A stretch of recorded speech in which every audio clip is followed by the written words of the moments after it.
So now Brightcom group और यहाँ पर आज यहाँ पर देर हो गई बताने में, इसके लिए मैं माफ़ी चाहता हूँ।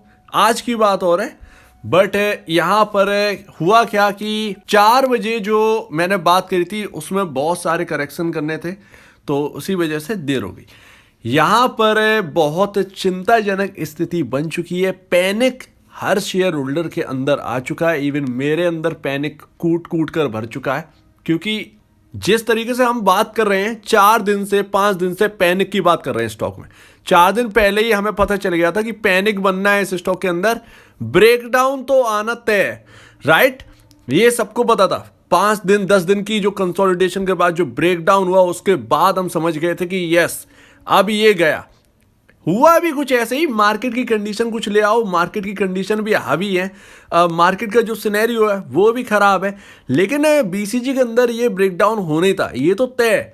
बट ये रुकेगा कहाँ, ये असल में अपने को नहीं पता। रियलिटी तो यही है, फैक्ट यही है, और इसे कोई बदल नहीं सकता, ना मैं ना कोई और।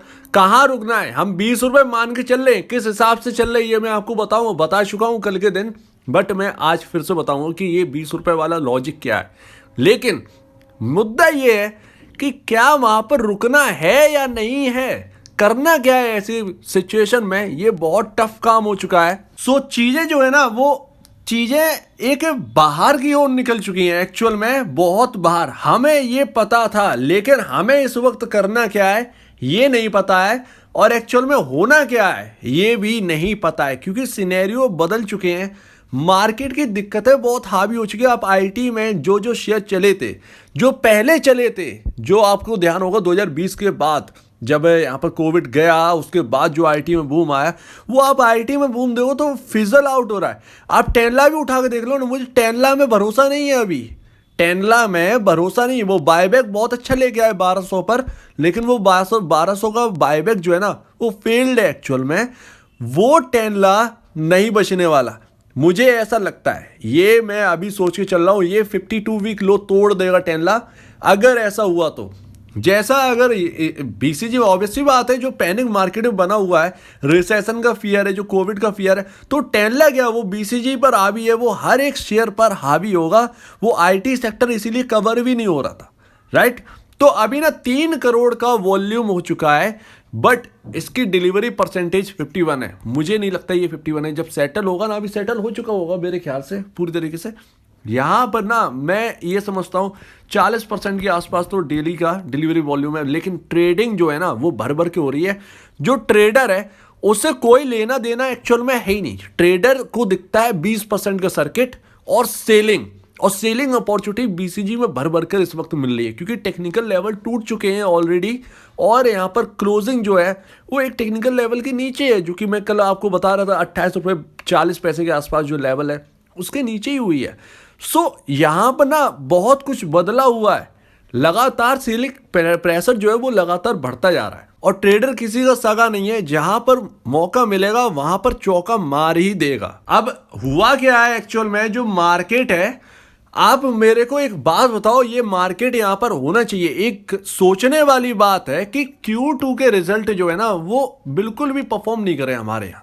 हमारे मार्केट में Q2 की रिजल्ट अच्छे नहीं आई है। अगर आप देखो, सिर्फ इंडियन इकोनॉमी से जो रिलेटेड स्टॉक्स हैं उनके भले ही अच्छे आ गए हो, इवन IRCTC के रिजल्ट भी अच्छे नहीं आए थे, जो कि हमारी इंडियन रेलवे तो बाहर से कुछ रखती नहीं है लेना देना, उस तक के रिजल्ट अच्छे नहीं आए। तो ये एक सबसे बड़ी प्रॉब्लम है कि रेलवे की कंपनी के अच्छे रिजल्ट नहीं आए थे, लेकिन उसको थोड़ा सा साइड में रखें ना तो Q2 पूरे मार्केट के खराब रहे हैं, और उसके बाद भी आउट परफॉर्म करके दिखाया हमारा इंडियन स्टॉक मार्केट, क्योंकि स्पेकुलेशन इतना ज़्यादा चला है, और उसका खामियाजा जो है वो अब शेयर होल्डर, अब रिटेल इन्वेस्टर को मार्केट के अंदर भुगतना पड़ रहा है।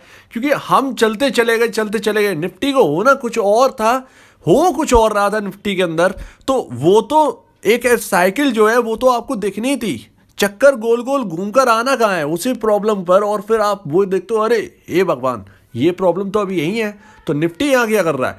तो जैसे ही निफ्टी में प्रेशर बनता है, तो आप जानते ही हैं कि एक मोटा अच्छा खासा इंडेक्स है, अगर ये गिरेगा तो बाकी शेयर्स भी डाउन आएंगे, और निफ्टी के अंदर आईटी वगैरह वगैरह सब आते, तो पैनिक तो बनना ही था मार्केट के अंदर। तो मार्केट का सिनेरियो बहुत खराब है। फिर चाहे आप यूएस के रिसेशन से ले लो, रिसेशन का इंपैक्ट यहाँ पर पड़ना ही है। कोविड यहाँ पर बता रहे हैं कि कोविड का जो एक रिपोर्ट चल रही है चाइना को लेकर, चाइना के लोग कहाँ कहाँ तक गए हैं, ऑब्वियस सी बात है बाहर तो निकले ही होंगे। तो ये एक पैनिक, एक सिरदर्द है मार्केट के लिए, कहाँ तक कितना डूबेगा ये नहीं पता है। और ये देखो सबसे डरावनी बात है आईटी के लिए, क्योंकि आप आईटी से बिलोंग करते हो तो आपको आईटी से ही लेना देना होना चाहिए। नस्दाक जो है वो 52 हफ्ते के लो पर है, ये तीसरी बार है कि 52 हफ्ते का लो तोड़ने वाला है, सिर्फ 400 पॉइंट दूर है। 2-4% अगर और गिरता है नस्दाक नया लो लगा देगा, तो ये बहुत दिक्कत की बात है एक्चुअल में पूरे वर्ल्ड के लिए, ओवरऑल वर्ल्ड के लिए। देखें जगह जगह इन्फ्लेशन, कोविड का एक डर आ चुका है, रिसेशन का फियर तो था ही, फेड की बढ़ती दरें जो है, तो दिक्कतें बहुत दिक्कत है। लेकिन फिर भी ना इन दिक्कतों में ये कम से कम दिक्कतों के हिसाब से तो काम कर रहे हैं, हमारा मार्केट तो दिक्कतों से अलग काम कर रहा है। सो अभी देखिए चार्ट, अब चार्ट पर अभी जैसे कि हमने कल बात करी, परसों बात करी, उसके 4 दिन पहले से हम बात करते आ रहे हैं कि भैया यस 4 दिन पहले की बात करें तो 10 दिन का हमने देखा था कि 10 दिन का जो कंसोलिडेशन था यहाँ पर, वो क्या कह रहा था, 33 रुपए के लेवल को बहुत बचा के रखा था। जैसे कि अगर ये 33 रुपए का लेवल टूट जाएगा तो फिर बीसीजी नहीं बच पाएगा। तो इस तरीके से स्टॉक अपने आप को सेव करके रख रहा था 33 रुपए के लेवल पर। 33 रुपए का लेवल टूटा एक झटके में, उसके बाद ट्रेंड लाइन जो आपकी है, ट्रेंड लाइन नीचे वाली ब्रेक हो गई।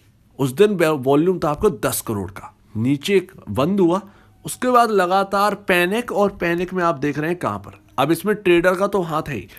लेकिन यहां पर जो मैं आपको बता रहा हूं कि 28 रुपए 40 पैसे, ये रहा वो लेवल 28 रुपए 40 पैसे। जब स्टॉक बढ़ रहा था ना, तो फिर यहां पर क्या था, 28 रुपए 40 पैसे एक गिरावट आई, मतलब जब स्टॉक चला 8 रुपए से तो एक गिरावट आई 28 रुपए पर। ऊंची की बात करो, उससे पहले भी गिरावट आई, उससे पहले भी समझा, लेकिन अभी जो है जहां पर हम लोग हैं 28 रुपए 40 पैसे पे सुधरा, एक बिग रेड कैंडल बनी, लेकिन फिर ग्रीन कैंडल की ओर लगातार स्टॉक परफॉर्म किया, बहुत हाई पर गया 28 रुपए 40 पैसे पे सपोर्ट लेकर। तो वो 28 रुपए 40 पैसे इसीलिए इंपॉर्टेंट था, वो टूटा, उसके नीचे क्लोजिंग। अब ये पता नहीं मंडे को क्या होगा, उसके बाद कौन सा लेवल बचता, उसके बीच में कोई लेवल है नहीं आपको सपोर्ट देने वाला। 20 रुपए तक ये रहा, ये 20 रुपए, इसीलिए 20 रुपए बहुत इंपॉर्टेंट, मैं कह रहा हूं कि ये 20 रुपए बहुत इंपॉर्टेंट होने वाला है, क्योंकि बहुत बड़ी गिरावट हुई स्टॉक के अंदर। हम उसी जगह पहुंच रहे हैं जहां से हमने शुरुआत करी थी, राइट। तो ये इसीलिए बहुत इंपॉर्टेंट हो जाता। तो ये है पूरी लॉजिक जो कि 20 रुपए पर टिकी हुई है पूरी बात। अब देखते हैं, मंदी तो पता थी कि आने वाली है, लेकिन अब होना क्या है एक्चुअल में। सो सारी बातें आपके सामने है, यहां पर कुछ भी कहना जो है इस वक्त बहुत मुश्किल है, क्योंकि ग्लोबल संकट जो है वो हावी है मार्केट के ऊपर। मार्केट का आप हिस्सा हो, अगर मार्केट के अंदर आप लिस्टेड हैं, तो फिर मार्केट के हिसाब से आपको चलना ही होगा। तो पहले खुद की दिक्कत है, उसके बाद ग्लोबल दिक्कतें आ गई, तो दोहरी मार जो है कुछ शेयर्स पे पड़ रही है, जो कि नहीं होना चाहिए था, लेकिन फिर भी देखना पड़ रहा है। उसमें ब्रैडकॉम ग्रुप आपका शामिल है। तो कैसे स्ट्रेटेजाइज करना है ये मैं कहता हूं कि स्ट्रेटजी बना के चलो, स्ट्रेटजी आपके काम आएगी। पैनिक के अंदर पैनिक नहीं होना है, पैनिक के अंदर रास्ता ढूंढना है। कैसे रास्ता ढूंढोगे, मुझे भरोसा है कि आप रास्ता ढूंढेंगे। भाड़ में गया मैनेजमेंट, भाड़ में गई बाकी चीजें, एफए भाड़ में गई। एफए की रिपोर्ट की खबर कब आई थी, किस लेवल पर आ गए हैं हम लोग, तो भाड़ में गई ये सारी चीजें। खुद को कैसे स्ट्रेटेजाइज करना है ये आपके ऊपर है, वही चीज आपको बचाएगी हर चीज में, किसी भी स्टॉक में। तो इस पर बहुत फोकस करिएगा कि ऐसे वक्त में सिनेरियो लेके चलिएगा कि अगर ऐसा होता है तो मुझे क्या करना है, अगर ऐसा होता है तो मुझे क्या करना है। तो उम्मीद है आपको पूरी बात डिटेल में समझ में आ रही होगी। पैनिक बहुत है, बट पैनिक में खुद को खोना नहीं है, पैनिक में खुद को संभाल के चलना है।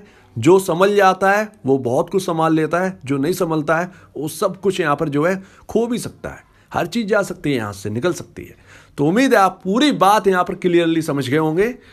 अभी यहाँ पर पैनिक है, पैनिक मत होइए। पैनिक में खुद को पानी की तरह यहाँ पर चलने की सोचिए। पानी किधर भी मुड़ जाता है, जहाज जिधर की तरफ जा रहा है वहां उधर की तरफ चला जाता है। तो उस तरीके से अपने आप को स्ट्रेटेजाइज करिए। कैसा है माहौल आपको भी पता है। तो उम्मीद है आप पूरी बात को समझ गए होंगे। अगर आपको इस वीडियो में कोई प्रॉब्लम है, कुछ पूछना है, कुछ बताना, कुछ कहना है, तो प्लीज कमेंट सेक्शन में कहिएगा। और अब दीजिए मुझे वीडियो देखने के लिए बहुत बहुत धन्यवाद दोस्तों।